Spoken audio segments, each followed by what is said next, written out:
Negara juga ikut mendapatkan apresiasi dari Dewan Perwakilan Rakyat Kabupaten Aceh Jaya.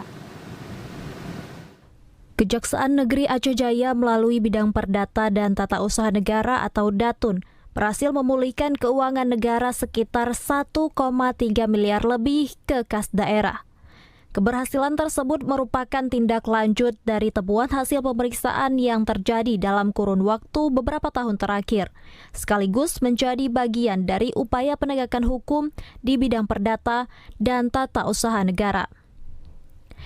DPRK Aceh Jaya menilai langkah yang dilakukan Kejari Aceh Jaya sebagai bentuk nyata komitmen dalam menyelamatkan keuangan negara, serta memperkuat tata kelola pemerintahan yang bersih dan akuntabel. DPRK Aceh Jaya juga mendorong agar langkah serupa terus dilakukan secara berkelanjutan, serta diiringi dengan penguatan sistem pengawasan, guna mencegah terjadinya kerugian negara di masa mendatang.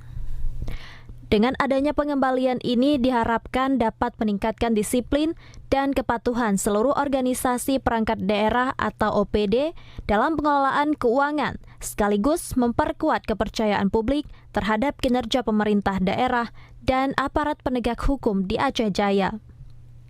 Wakil Ketua DPRK Aceh Jaya Irwanto menyampaikan, pengembalian kerugian negara merupakan hal yang sangat penting dalam menjaga stabilitas keuangan negara. Menurutnya, perlunya sinergi antara aparat penegak hukum, pemerintah daerah, dan lembaga pengawas agar pengelolaan anggaran dapat berjalan sesuai aturan. Mengucapkan apresiasi penuh kepada Bapak Kejari Aceh Jaya dalam hal ini yang telah beliau lakukan tentang pengembalian dana terkait dengan beberapa dinas dan dikembalikan ke pemerintah Aceh Jaya. Semoga ke depan Kejari semakin oke dan kami harap ke depan bisa jadi hubungan yang baik. Kalau untuk rekanan kami sarankan agar menjalankan sesuai tupoksi masing-masing, sesuai dengan apa yang diterapkan dalam kontrak yang mereka kerjakan. Juga dengan volume-volume yang tertuang dalam isi kontrak. Irwanto berharap ke depan upaya pengawasan dapat terus diperkuat sehingga potensi kerugian negara dapat dicegah.